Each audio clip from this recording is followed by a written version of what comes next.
지금 이 순간에 필요한 리더십은 어떤 리더십이고? 보수에 필요한 리더십은요, 지금 당장 필요한 거는 수습의 리더십이죠.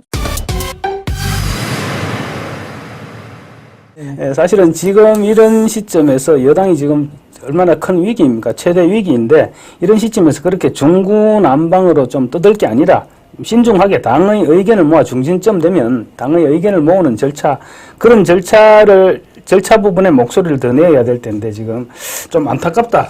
이런 생각을 하지 않을 수가 없을 것 같습니다. 그렇죠. 그래서 오늘 이제 윤석열 대통령께서 오후에 두 번째로 담화할 때 만날 시기는 적절한 시기가 이제 있을 거다라고 얘기했잖아요. 예. 근데 그게 굉장히 이제 큰 변화를 준 것 같아요.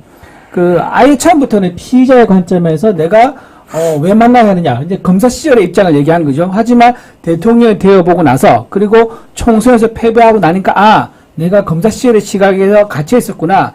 대통령 입장에서 제1야당의 대표를 인정해줘야겠다라는 것을 본인이, 이제 깨달았을 겁니다. 그래서 아마 전향적으로 만나겠다는 신호를 준 거고, 만약에 영수회담이 이루어진다 그러면은 아마 이런 특검법, 이런 것들이 속도 조절을 하든가 아니면 이게 아마 아예 이제 취소되든가 이럴 가능성도 열려 있는 상태입니다. 그런데 아마 이제 영수회담을 한다든가 그런 진전이 있을 경우에는 민주당에서는 이재명 대표 부분에 대해서 상당히 뭔가 요구를 하지 않을까, 물밑으로라도 요구를 하지 않을까, 이런 생각도 저는 또 지울 수가 없는. 그렇죠. 이재명 대표가 지금 혐의가 짙은 게 지금 여러 가지가 있지 않습니까? 나중에 뒤에 또 말씀드리겠습니다. 네네네.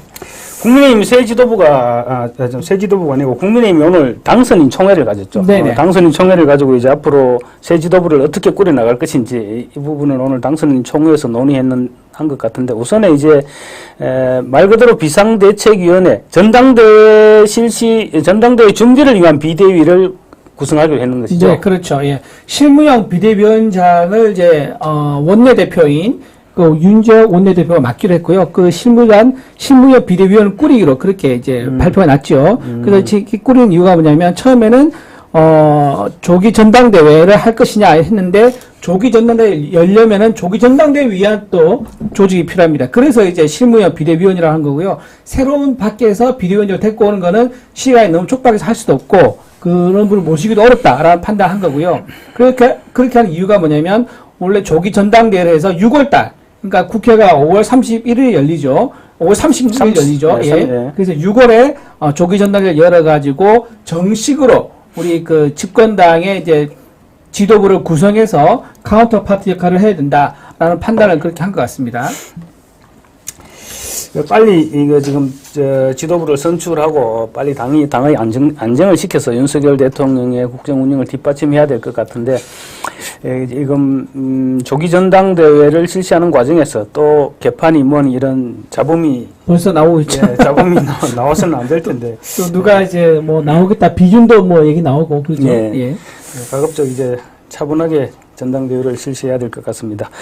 이 지금 일각에서 지금 한동훈 비대위원장 큰데 얘기까지 나오고 있는데, 이런 부분, 지금 앞으로 지금 필요한 리더십, 지금 이 순간에 필요한 리더십은 어떤 리더십이고, 또 한동훈 비대위원장, 본인은 걷고 아니고 또 주변에서도 아니다고 얘기를 하는데, 한동훈 비대위원장은 부분에 대해서는 어떻게 생각하는지 이 부분을 한번. 일단 지금 우리 국민의힘 보수에 필요한 리더십은요, 지금 당장 필요한 거는 수습의 리더십이죠. 수습의 리더십이고, 지금 총선 패배의 충격을 어떻게 잘 수습할 것이냐, 이 리더십이 필요한 건데, 이 리더십 거꾸로 다시 말하면은 유연하게 보수 우파의 가치를 유연하게 이제 실현시킬 수 있는 이런 리더십이 필요하다는 얘기 같아요. 그러니까 집권 여당으로 지금 우리가 왜 패배의 원인 중 하나가 뭐냐면은 윤석열 대통령이 대통령 권한으로서 너무 독주했다. 소통이 부재하고 너무 독주한다. 이게 마냥 가장 큰 지적받는 부분 중 하나거든요. 그렇다면 우리 집권 당으로서는 또다시 이런 리더십을 보여줘서는 안 되기 때문에 좀 열려있는 유연한 보수의 리더십을 갖춰야 되는 것. 그게 제일 중요합니다. 근데 지금 한 가지 좀 아쉬운 부분이 뭐냐면은, 지금 민주당 같은 경우는요, 지금 투사들 되게 많이 이번에 당선시켰어요. 예를 들면 정청래는 당에 들어갔고, 추미애 그렇고, 그 다음에 김준혁, 양문석, 최민희, 이런 이제 민주당의 전사들이 엄청 많이 나왔는데, 아쉽게도 우리 보수 정당에서는 그런 전사들이 잘 안 보입니다. 이게 그래서 좀 아쉬운데 결국은 어떤 벌어진 일이고 그럼 우리가 뭘 해야 되냐? 우리는 팀 플레이로 가는 수밖에 없는 거예요. 그래서 우리가 이런 지금 당선인 대회가 아주 중요한데 어떻게 팀을 짜가지고 저들의 아주 이게 야만적인 이제 전 투사들에 대해서 효과적으로 대응할 것이냐 이런 팀 플레이하는 역할을 잘 짜야 된다. 이번 우리가 22대 국회 열리기 전에 이제 그런 부분이 좀 중요할 것 같고요. 또 하나가 중요한 건 뭐냐면은 우리 영남 보수의 그 우리 기발도 정당이라는 거 있지 않습니까? 이거는 우리가 좀 쇄신할 필요가 있다.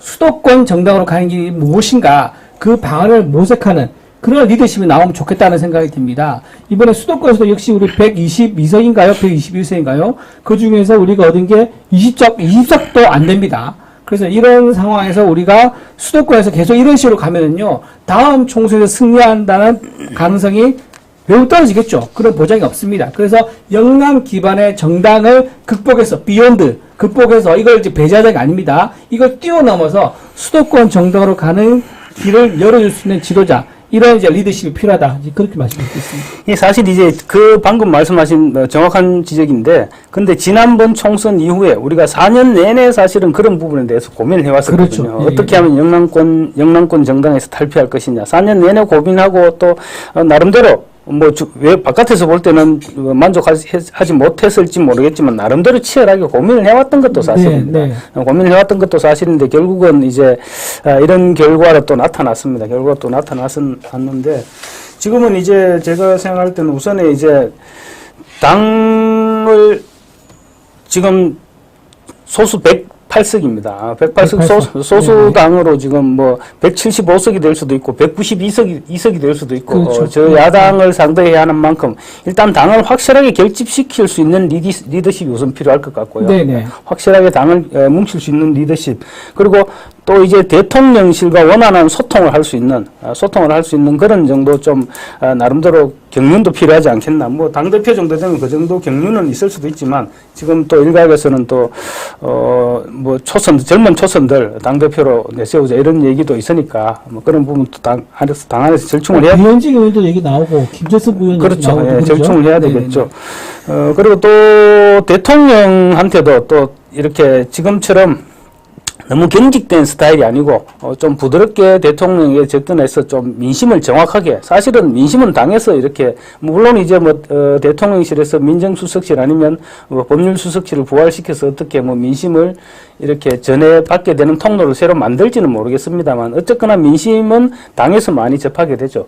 그런 민심을 요령 있게 대통령에게 전달하고 대통령이 그래 민심이 이렇구나 이번에 오늘 담화를 국무회의에서 말씀하셨듯이 민심이 이렇구나 이런 민심을 느끼고 받아들일 수 있는 그런 사람이 또 그런 리더십도 필요하지 않을까 대통령에게 그런 전달할 수 있는 그런 리더십도 필요하지 않을까 그런 생각도 맞습니다. 그래서 오늘 그 윤지 원내대표가 그래서 레드팀 얘기를 했어요. 민심을 좀 제대로 생생하게 발굴해서 그거를 이제 정부에 전달할 수 있는 그런 팀이 우리 당에서 필요하다. 그래서 아마 레드팀 만든다는 얘기도 아마 좀 우리가 의미 있게 좀 볼 수 있을 것 같습니다. 그래서 제가 조금 건너뛰어서 말씀을 드리면 비서실장 이제 이번에 새로 교체를 한다니까 네. 우선에 레드팀을 만들면 좋죠. 레드팀을 만들면 딱 좋을 것 같고 만약에 레드팀이 안 될 경우 당 비서실장이라도 그 정도 역할을 할 수 있는 그 정도 역할을 충분히 할 수 있는 그런 비서실장이 필요하지 않겠느냐.